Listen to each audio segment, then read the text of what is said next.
start the questions. The first question today is from Sai Durga, IA participant ID number 75, who's asking, Beloved Swamiji, what is sannyas as per Vedic tradition? What are the ethics followed by a sannyasi and the qualities he should display? Also, could you please give us some insights on the Manusmriti and who Manu was? Thank you so much, Swami. Sai Durga. Sai Durga, it's a beautiful question. What is sannyas as per Vedic tradition? Enlightenment, using a body and breathing life into the science of enlightenment is sannyas. Understand? Enlightenment, breathing, and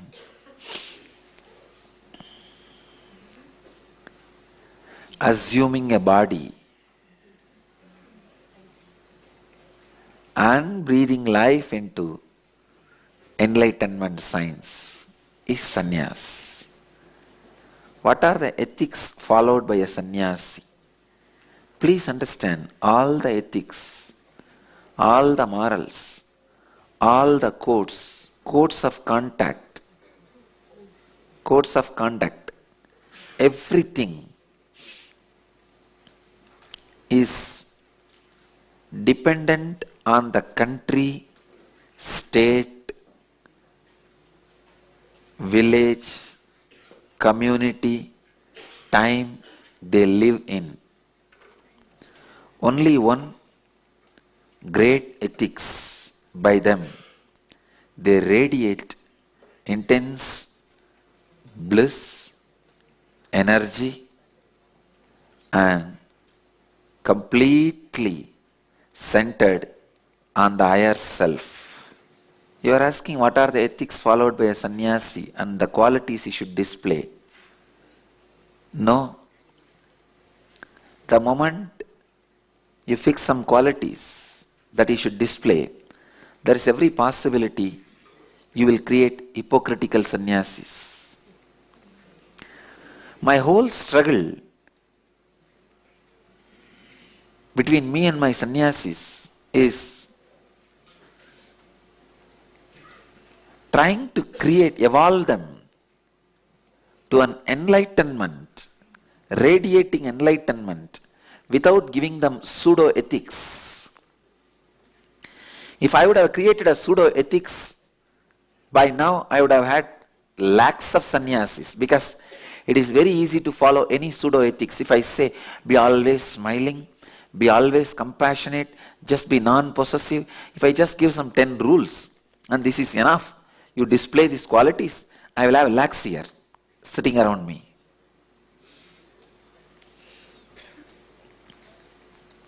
Pseudo-ethics gives more comfort to people. But the real sannyas is all about consciousness. Growing, establishing yourself with the pure enlightenment. Pseudo-ethics is like marriage, sannyas is eternal romance.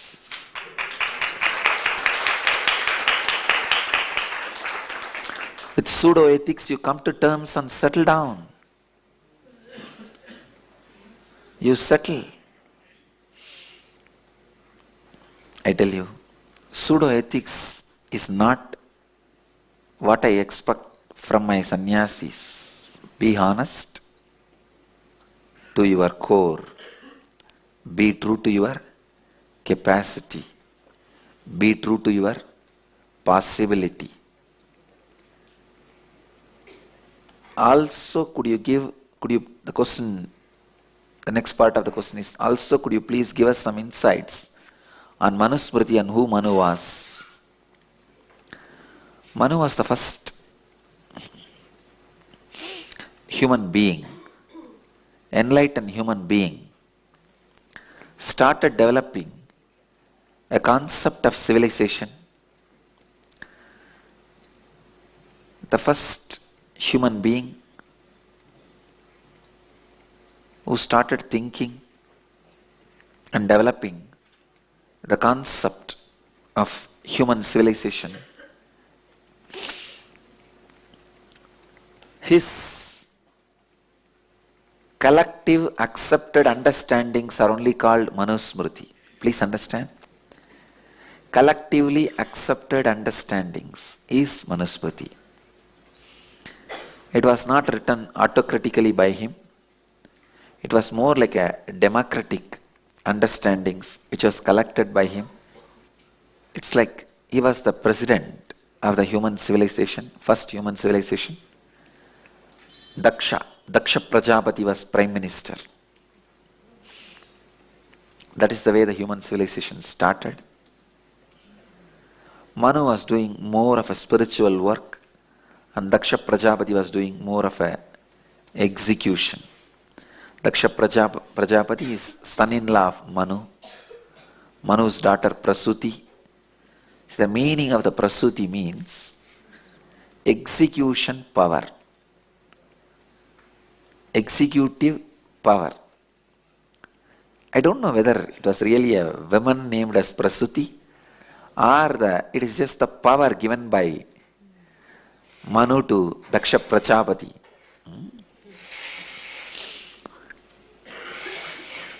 But Daksha Prajapati was considered as the son-in-law of Manu. So in the Tiruvilayadar Puranam, the history of Madurai, it is very clearly written, Meenakshi's adopted father and grandfather, Meenakshi herself, and Meenakshi's son Ukrabandian, all four of them used Manusmriti as a law of Madura. Madurai was ruled accordance to Manusmriti. There is a clear record. So, again, Madurai will be ruled as per Manusmriti.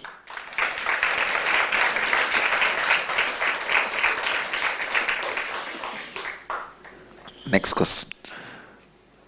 The next question is from Zuzana, IA number 16, who's saying, Dearest Swamiji, please specify and clarify these three terms, Kundalini awakening, third eye opening, enlightenment, and how exactly is each of these phases manifested in the body. Thank you.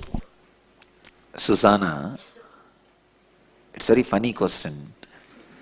She's asking, please specify and clarify these three terms, Kundalini awakening, third eye opening, enlightenment. I can say Kundalini awakening is like a first step. Your body starts responding to the highest auspicious presence. Third eye opening is like your body, your biomemory is connected to that highest auspicious presence. Enlightenment is like becoming one with that auspicious presence. It's like you getting up and moving the screen is Kundalini awakening. Seeing what is there on the other side is third eye opening. Becoming one with the other side is enlightenment.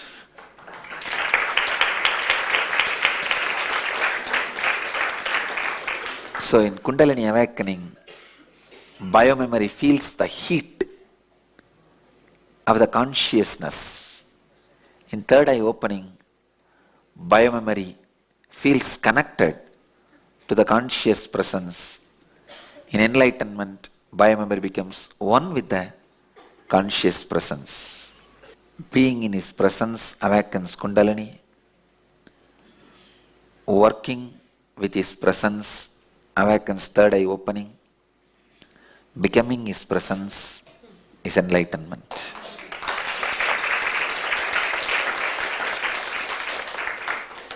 If I had to put it more precisely, in this inner awakening, I am working more on the third eye opening than Kundalini awakening. That is why less shaking, more transformation. The body movement outside is lot less, but inside is too much.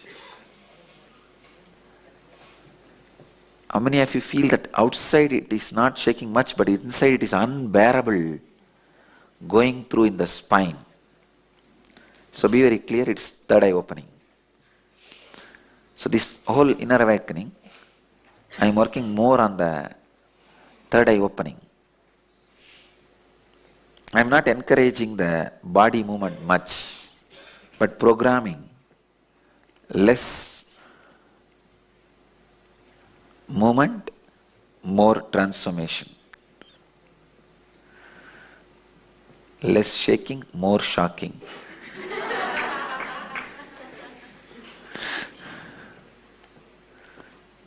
Next question. The next question is from Jens Glende, IA number 52, who's asking, Dear Swamiji, is there a connection between the Kundalini and the Merkaba, the light body that the ancient Egyptians worked with? Jens Glende, there is a strong connection between third eye and the Merkaba. What Egyptians call as a light body is related to third eye more than Kundalini awakening. Egyptians have worked very strongly with the third eye, and that is why their pyramids, you can never build those pyramids with the ordinary eye such precise. It was their third eye capacity which was responsible for their precision. Do you know the measurement, the geometrical precision the pyramid carries is more precise than the CS Tower or the Petronas Tower of Malaysia? Go to the Google, go to the internet Google, you will see the precision CS Tower is able to maintain with all the equipments. And the New York, there is one more tower, Empire State Building, yes. The precision, all the modern buildings are able to maintain the Empire State Building, and the precision, the Petronas Tower in Malaysia, they have compared with some 4 modern buildings. The pyramid's precision, their measurements are more accurate than the precision of CS Tower or Empire State Building or Malaysia Petronas Tower, Twin Towers. I'll put this information with records into our website, you can see, because I can't go through, as I am not an architect, I don't understand much of these details. I only understood the concept. They are comparing how they are more precise, how they are more precise than the precision of CS towers and all that. So, it is not possible by ordinary 2 eyes. It's only because of their capability of third eye. I have seen in Indian villages, the village carpenters, for them to make that 90-degree angle, they will come to the temple stone pillars and make the mold, take the mold and go. I have seen still in Thiruvannamalai, because that's the most precise, the 90-degree angle, the temple pillars, which is carved, I don't know how many thousands of years before, without any instruments, machineries. So Egyptians have worked so much on the third eye,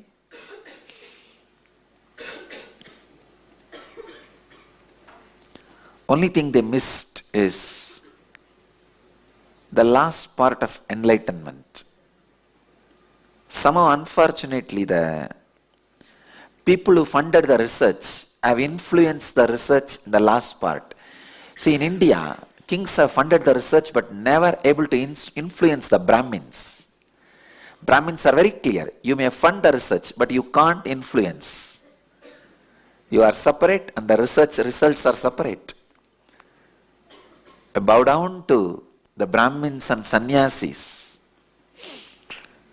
for keeping their research and development unadulterated by the whims and fancies of the funders of researches. See, in the modern day, any research will be funded by company or anybody only if the results are going to be in their vested interests. If it is only going to favor their vested interests, support their packet. But the Brahmins and sannyasis have kept the purity of the research and development. They saw to it. They took the responsibility of not being influenced by the kings who fund the research. But in Egypt that did not happen. The researchers were influenced by kings. Finally, the place of the Almighty, ultimate, the unknown God was taken over by the king itself. That's the only place where they missed. In India, we did not allow that. We did not allow the king worship. Meenakshi was not worshipped because she is a queen. She was a queen, no. She was worshipped because she was God. If it was the reason, if the being a queen was the reason for her worship, then her mother would have been worshipped. Her daughter-in-law would have been worshipped. No. Her father would have been worshipped. No. We don't even know where their samadhi is. Meenakshi was worshipped because she was incarnation, God, not because she was king or queen.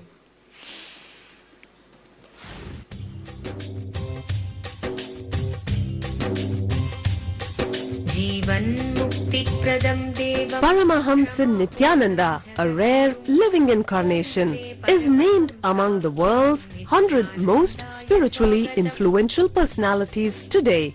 Paramahamsa Nityananda has been placed alongside Dalai Lama, Nelson Mandela, Oprah Winfrey, Paulo Coelho and others by Mind, Body, Spirit, the world's top esoteric magazine from Watkins, London's oldest and largest bookstore. A yogi by birth, he has been expressing his power of enlightenment since birth. He has authored more than 500 books in Tamil and English. Translations of these books are available in 26 languages in Telugu, Kannada, Malayalam, Hindi, Sanskrit, Gujarati, Oriya, Bengali, Marathi, French, Malay, Polish, Portuguese, Italian, German, Danish, Spanish, Russian and Chinese. He is also an exemplary speaker with over 10,000 hours of profound life solutions through his discourses. Social services such as Annadan, free medical care, free educational services with ashrams, schools, temples, hospitals established in more than 140 places around the world, offering exceptional services. A powerful spiritual healer who has healed millions of people of diseases from migraine to cancer. A Kriya Yogi who has formulated Kriyas for physical health and mental well-being, benefiting thousands. A living master who offers practical solutions for our everyday problems. He is the founder and spiritual head of Nityananda Dhyanapeetham, a spiritual powerhouse who has revived the sacred Vedic tradition by establishing Vedic temples in places like Los Angeles, San Jose, Seattle, Toronto, Ohio, Oklahoma, Phoenix, St. Louis, Malaysia, Brazil, Paris, Guadeloupe, Dallas, New York, New Jersey, Atlanta, Calgary, Vancouver, Singapore, and places in India like Bengaluru, Hyderabad, Tiruvannamalai. A spiritual guru for 10 million followers, an incarnation who transmits the highest spiritual energy through initiation, a contemporary yogi who has revived the Vedic science of yoga worldwide through thousands of yoga centers, an adept in Ashtamahasiddhis, mystical yogic powers, who has effortlessly awakened the Kundalini of thousands and graced them with spiritual powers, a dynamic young guru who is an inspiration for thousands of youngsters, India's most watched spiritual guru online, a beacon of spiritual light who has triumphed over the forces of religious terrorism and political persecution. Paramahamsa Nityananda is an eternal Kalpataru, blessing the world with the boons of material abundance and spiritual enlightenment. Swagatam Anandanubhavaswadam Sarvaroganivarakam Vande Papa Vinashaktam Nityanandaya Swagatam Nityamuktam Nirvikalpam Dhyana Pradipakam Vande Shantamayam Bandham Nityanandaya Swagatam Ananda Gandha Sancharam Sarvopadhi Vinirmuktam Vande Jnanalayam Natham Nityanandaya Swagatam. Let you all achieve, experience, live, express, radiate, share and explode in eternal bliss. Nityananda. Nityananda Dhyanapitham, Nityananda Nagar off Mysore Road, Bidadi, Bangalore 562109. Contact 09742203311. www.nityananda.org. www.youtube.com/Life Bliss Foundation.